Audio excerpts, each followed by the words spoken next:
ನಮಸ್ಕಾರ. ಇಂಗ್ಲೆಂಡ್ ವಿರುದ್ಧದ ಮೂರನೇ ಏಕದಿನ ಪಂದ್ಯಕ್ಕಾಗಿ ಅಹಮದಾಬಾದ್ ತಲುಪಿದ ತಕ್ಷಣವೇ ಟೀಂ ಇಂಡಿಯಾಗೆ ಸಿಕ್ಕವು ಮೂರು ದೊಡ್ಡ ಗುಡ್ ನ್ಯೂಸ್. ತಂಡದಲ್ಲಿ ಹಬ್ಬಿತು ಸಂತೋಷದ ಅಲೆ. ಬೂಮ್ರಾರವರ ಬಗ್ಗೆ ಸಿಕ್ತು ದೊಡ್ಡ ಅಪ್ಡೇಟ್. ತಂಡಕ್ಕೆ ಮರಳಿದರು ಇಬ್ಬರು ಮ್ಯಾಚ್ ವಿನ್ನರ್ಗಳು. ನಡಗಿತು ಇಡೀ ಆಂಗ್ಲ ಪಡೆ. ಹಾಗಾದರೆ ಸುದ್ದಿಯ ಸಂಪೂರ್ಣ ಮಾಹಿತಿ ಏನು? ಅಷ್ಟಕ್ಕೂ ಇಂಗ್ಲೆಂಡ್ ವಿರುದ್ಧದ ಕೊನೆಯ ಏಕದಿನ ಪಂದ್ಯಕ್ಕೂ ಮುನ್ನವೇ ಟೀಂ ಇಂಡಿಯಾಗೆ ಸಿಕ್ಕಿರುವ ಆ ಮೂರು ದೊಡ್ಡ ಸಿಹಿ ಸುದ್ದಿಗಳಾದರೂ ಯಾವುವು? ಹೀಗೆ ಇದರೆಲ್ಲದರ ಬಗ್ಗೆ ಈ ವಿಡಿಯೋದಲ್ಲಿ ತಿಳಿಸ್ಕೊಡ್ತಾ ಹೋಗ್ತೀನಿ. ಆದ್ದರಿಂದ ದಯವಿಟ್ಟು ಈ ವಿಡಿಯೋವನ್ನ ಕೊನೆವರೆಗೂ ನೋಡಿ. ಆದರೆ ಅದಕ್ಕಿಂತಲೂ ಮುನ್ನ ಯಾರಿನ್ನೂ ನಮ್ಮ ಚಾನೆಲ್ಗೆ ಸಬ್ಸ್ಕ್ರೈಬ್ ಮಾಡಿಲ್ವೋ, ಸೊ ದಯವಿಟ್ಟು ಈ ಕೂಡಲೇ ನಮ್ಮ ಚಾನೆಲ್ಗೊಂದು ಸಬ್ಸ್ಕ್ರೈಬ್ ಮಾಡಿ. ಹೌದು, ಭಾರತ ಮತ್ತು ಇಂಗ್ಲೆಂಡ್ ನಡುವಿನ ಮೂರು ಪಂದ್ಯಗಳ ಏಕದಿನ ಸರಣಿಯ ಕೊನೆಯ ಮ್ಯಾಚ್ ಅಹಮದಾಬಾದ್ನ ನರೇಂದ್ರ ಮೋದಿ ಸ್ಟೇಡಿಯಂನಲ್ಲಿ ಜರುಗಲಿದೆ ಸ್ನೇಹಿತರೆ. ಇದಕ್ಕೂ ಮುನ್ನ ನಡೆದ ನಾಗ್ಪುರ ಹಾಗೂ ಕಟಕ್ನ ಪಂದ್ಯಗಳನ್ನ ಟೀಂ ಇಂಡಿಯಾವು ಕ್ರಮವಾಗಿ 4 ವಿಕೆಟ್ಗಳಿಂದ ಗೆದ್ದುಕೊಳ್ಳುವ ಮೂಲಕ ಸರಣಿಯನ್ನ ಈಗಾಗಲೇ 2-0 ಅಂತರದಿಂದ ಗೆದ್ದುಕೊಂಡಿದೆ ಸ್ನೇಹಿತರೆ. ಈ 2 ಗೆಲುವಿನ ಬಳಿಕ ಅಹಮದಾಬಾದ್ಗೆ ಆಗಮಿಸಿರುವ ಭಾರತೀಯ ಆಟಗಾರರು ಇದೀಗ ಮೂರನೇ ಪಂದ್ಯಕ್ಕಾಗಿ ಸಜ್ಜಾಗುತ್ತಿದ್ದಾರೆ.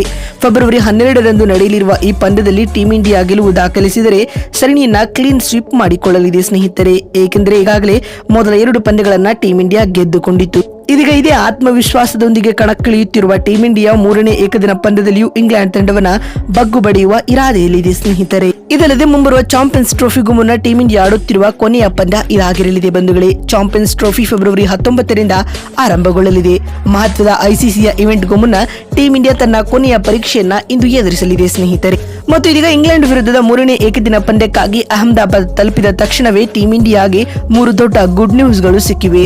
ಹಾಗಾದ್ರೆ ಆ ಮೂರು ಸಿಹಿ ಸುದ್ದಿಗಳು ಯಾವುವು ಅಂತ ನೋಡ್ತಾ ಬರುವುದಾದ್ರೆ, ಮೊದಲನೇ ಒಳ್ಳೆಯ ಸುದ್ದಿ ಬಂದ್ಬಿಟ್ಟು ಜಸ್ಪ್ರೀತ್ ಬೂಮ್ರಾರವರ ವಿಚಾರವಾಗಿ. ನಿಮಗೆಲ್ಲ ಈಗಾಗಲೇ ತಿಳಿದಿರುವಂತೆ ಕಳೆದ ಆಸ್ಟ್ರೇಲಿಯಾ ವಿರುದ್ಧದ ಬಾರ್ಡರ್ ಗವಾಸ್ಕರ್ ಟೆಸ್ಟ್ ಸರಣಿಯ ಕೊನೆಯ 5ನೇ ಟೆಸ್ಟ್ ಪಂದ್ಯದಲ್ಲಿ ಜಸ್ಪ್ರೀತ್ ಬೂಮ್ರಾ ಗಾಯಕ್ಕೆ ತುತ್ತಾಗಿದ್ದರು ಸ್ನೇಹಿತರೆ. ಇದೇ ಕಾರಣದಿಂದಾಗಿ ಇಂಗ್ಲೆಂಡ್ ವಿರುದ್ಧದ 3 ಪಂದ್ಯಗಳ ಏಕದಿನ ಸರಣಿಯನ್ನ ಕೂಡ ಬೂಮ್ರಾ ಮಿಸ್ ಮಾಡಿಕೊಂಡಿದ್ದರು. ಆದರೆ ಇದೀಗ ಬರುತ್ತಿರುವ ಮಾಹಿತಿಯ ಪ್ರಕಾರ ಬೂಮ್ರಾ ಸಂಪೂರ್ಣವಾಗಿ ಫಿಟ್ ಆಗಿದ್ದಾರೆ. ಇದಲ್ಲದೆ ಚಾಂಪಿಯನ್ಸ್ ಟ್ರೋಫಿಗೆ ಬೂಮ್ರಾ ಅವೈಲೇಬಲ್ ಆಗಿರಲಿದ್ದಾರೆ ಎನ್ನುವ ಮಾಹಿತಿ ಬರುತ್ತಿದೆ.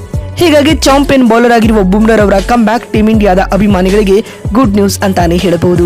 ಮತ್ತು ಎರಡನೇ ಒಳ್ಳೆಯ ಸುದ್ದಿ ಬಂದ್ಬಿಟ್ಟು ರೋಹಿತ್ ಶರ್ಮಾರವರ ಬ್ಯಾಟ್ ಕಳೆದ ಕೆಲವು ದಿನಗಳಿಂದ ಸೈಲೆಂಟ್ ಆಗಿತ್ತು. ಆದರೆ ಮೊನ್ನೆ ಕಟಕ್ನಲ್ಲಿ ನಡೆದ 2ನೇ ಏಕದಿನ ಪಂದ್ಯದಲ್ಲಿ ರೋಹಿತ್ ಶರ್ಮಾ ತಮ್ಮ ಉಗ್ರ ರೂಪದ ಬ್ಯಾಟಿಂಗ್ ಅವತಾರವನ್ನ ತಾಳುವುದರ ಜೊತೆಗೆ ಭರ್ಜರಿ ಶತಕವನ್ನ ಸಿಡಿಸುವುದರ ಮೂಲಕ ಚಾಂಪಿಯನ್ಸ್ ಟ್ರೋಫಿಗೂ ಮುನ್ನವೇ ತಮ್ಮ ಫಾರ್ಮ್ ಅನ್ನ ಕಂಡುಕೊಂಡಿದ್ದಾರೆ. ರೋಹಿತ್ ರವರ ಈ ಅಪಾಯಕಾರಿಯಾದ ಆಟವು ಟೀಂ ಇಂಡಿಯಾದ ಅಭಿಮಾನಿಗಳಿಗೆ ಚಾಂಪಿಯನ್ಸ್ ಟ್ರೋಫಿಗೂ ಮುನ್ನ ಗುಡ್ ನ್ಯೂಸ್ ಅಂತಾನೆ ಹೇಳಬಹುದು.